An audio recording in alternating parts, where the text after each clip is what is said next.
School کا یاد کر رہے ہیں، آج کل پورا دن اسکول کا پڑھتے رہتے ہیں. ہمیں تھوڑا سا دینی کتابوں کو بھی تھوڑا ٹائم دینا چاہیے، کافی ٹائم دینا چاہیے، کیونکہ آج ہمیں خالی فلموں کے وغیرہ میں انہیں کا پتہ ہے سارا، لیکن صحابہ کرام کی زندگی کے بارے میں کسی کو نہیں پتہ. یہ پتہ ہونا چاہیے نا. جی پتہ ہونا چاہیے. چلیں آپ آخر میں آپ سے پوچھنا ہم کیسا یہ کام کر رہے ہیں، کوشش کرتے ہیں لوگوں میں دین اسلام کے بعد عام کی جائے، تو آپ کی نظر میں اچھا کام کر رہے ہیں؟ آگے آ جانا، پیچھے جاتے ہیں آپ. جی بالکل صحیح کام ہے، ہر کسی کو علم ہونا چاہیے اس کے بارے میں. چلیں بہت مہربانی سر.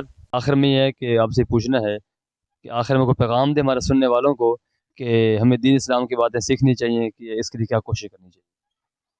ہمیں دین اسلام کے بارے میں معلومات ہونی چاہیے. ہر مسلمان مرد عورت پر بالغ پر اتنا علم حاصل کرنا فرض ہے کہ اسے حلال حرام، اچھے برے کی